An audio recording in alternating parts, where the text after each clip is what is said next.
Tiba-tiba seorang Muhammad mengatakan hanya orang yang berilmu yang bisa benar.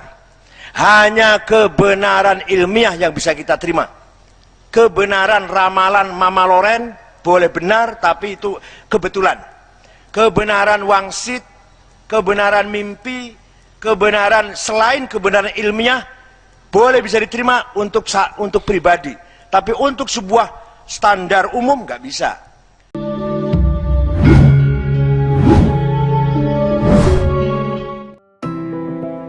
Ilmu nasab dalam Islam adalah salah satu cabang ilmu yang sangat penting.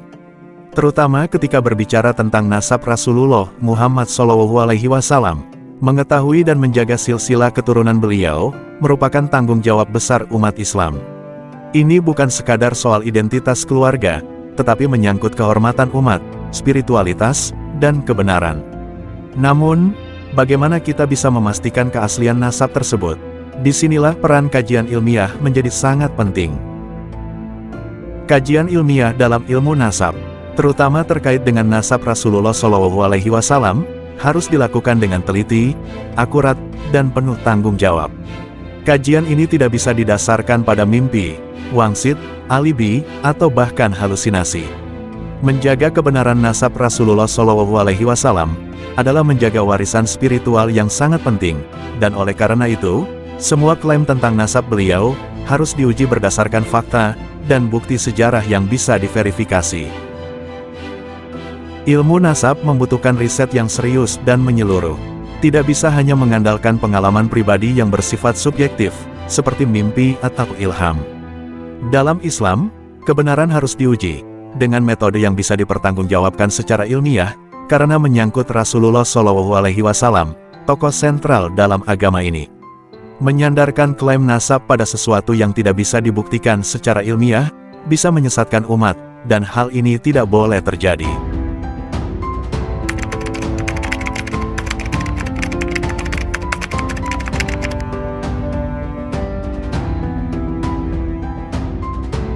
Nabi Muhammad dari Madinah ingin membangun sebuah masyarakat mutamaddin, masyarakat yang beradab.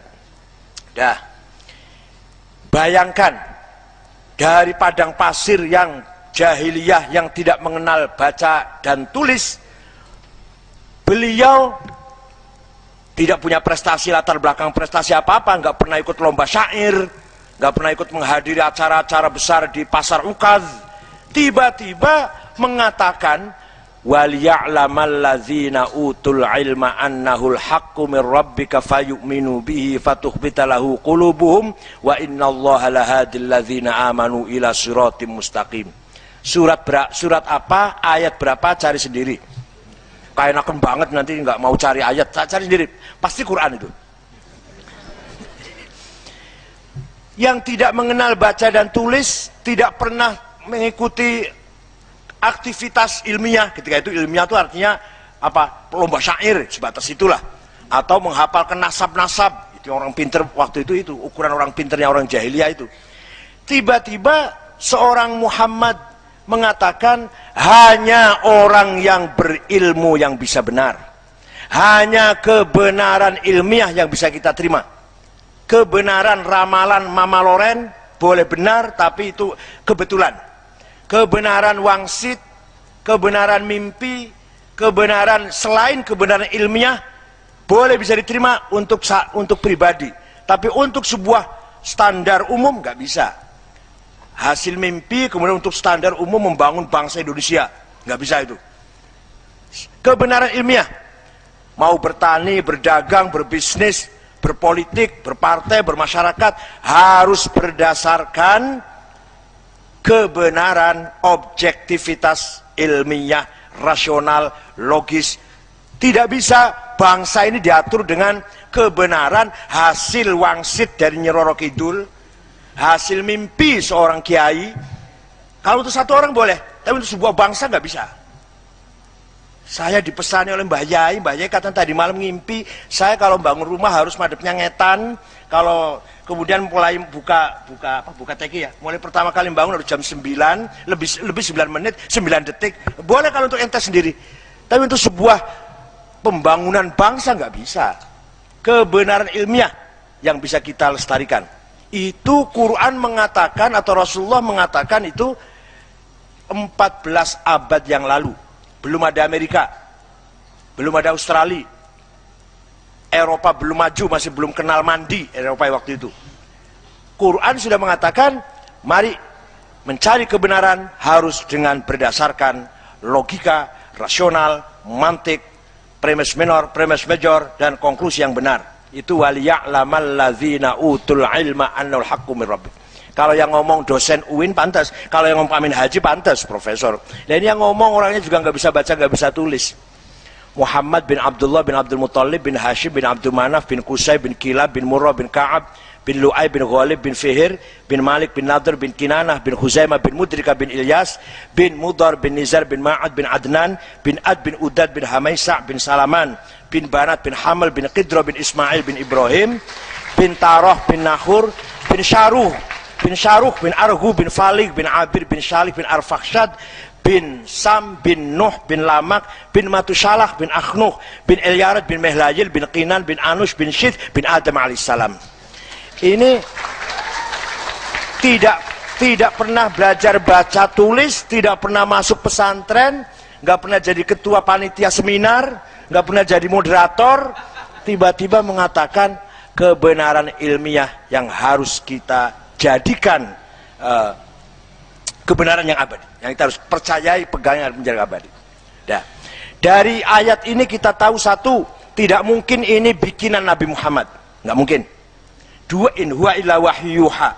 Yang kedua, umat Islam harus menjadi umat yang cerdas, yang pegang peranan peradaban, yang menjadi guru besar di dunia ini harus umat Islam sebenarnya. Sebagaimana disebutkan dalam hadis, Rasulullah SAW pernah bersabda, "Sesungguhnya berdusta atas namaku berbeda dengan berdusta selainku. Siapa yang berdusta atas namaku, maka tempatnya di neraka." Hadis riwayat Bukhari dan Muslim. Hadis ini menegaskan betapa pentingnya kejujuran dalam segala hal yang menyangkut Rasulullah SAW, termasuk dalam menjaga keaslian nasab beliau. Untuk itu, proses pengumpulan dan pemilahan nasab harus berdasarkan bukti yang valid. Baik itu dari dokumen sejarah, manuskrip kuno, maupun catatan yang otentik. Hal ini mencerminkan pentingnya riset dan penelitian yang objektif dalam menjaga kemurnian nasab Rasulullah SAW. Ilmu nasab melibatkan pemahaman mendalam tentang sejarah keluarga, verifikasi sumber, dan analisis yang cermat. Bukan sekadar klaim yang didasarkan pada pengalaman pribadi atau cerita yang tidak dapat dibuktikan. Para ulama dari zaman dahulu hingga saat ini selalu berhati-hati dalam menerima klaim tentang nasab. Apalagi jika terkait dengan keturunan Rasulullah SAW.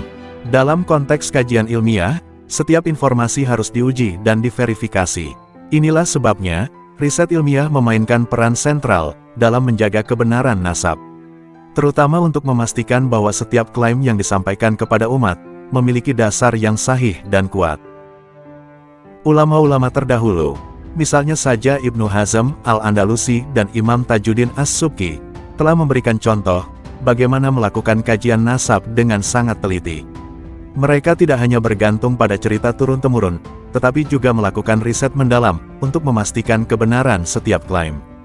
Dengan teliti, mereka meneliti catatan silsilah dan menganalisis sanad dari setiap periwayatan terkait nasab, memastikan bahwa informasi yang sampai ke kita adalah informasi yang dapat dipercaya.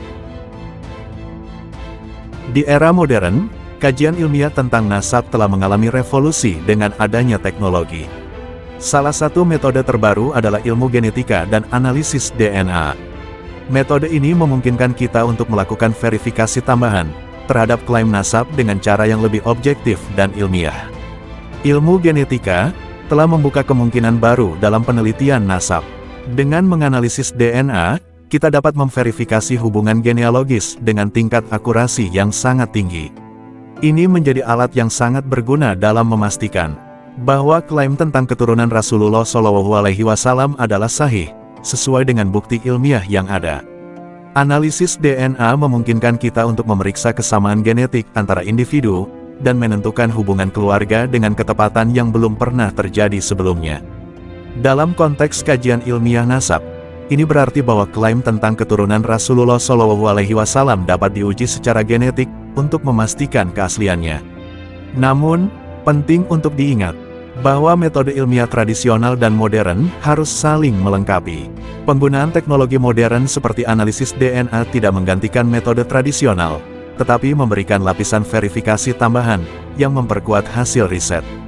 Kedua pendekatan ini, ketika digabungkan, menyediakan gambaran yang lebih lengkap dan akurat mengenai nasab. Zaman modern koyok ngene, si ono sing menolak tes ini. Lebih alasannya zaman Nabi gak ono, zaman salaf soleh gak ono, zaman Imam Syafi'i gak ono. Lelek mikir zaman samono gak ono para rawuh ngetes zat aditif. Orang ini mengkonsumsi sabu-sabu apa enggak? Mengkonsumsi apa ini? Narkoba apa enggak? Bisa pakai tes urin, bisa diambil darahnya, bisa diambil rambutnya, dan diketahui ada zat aditif yang identik dengan narkoba apa enggak. Zaman Nabi gak ono ngene iki, zaman Imam Syafi'i gak ono, zaman saiki ono. Apa terus diabaikan? Nyun sewu. Integrasi antara riset tradisional dan modern memberikan kejelasan yang lebih besar dalam kajian ilmiah nasab. Kajian ilmiah bukan hanya soal mengumpulkan data, tetapi juga menyaring mana yang benar dan mana yang salah.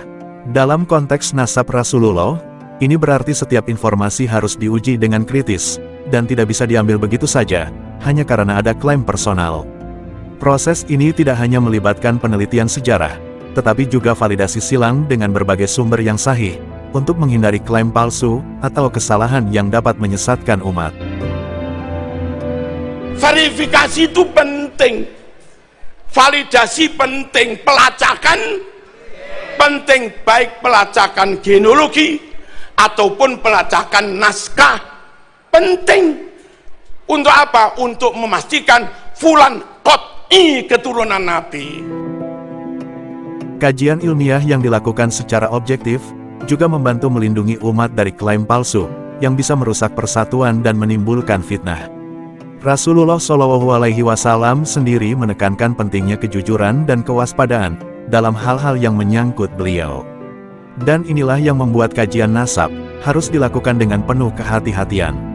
Menjaga nasab Rasulullah SAW bukan hanya soal menjaga identitas keluarga, tetapi juga menjaga amanah umat Islam.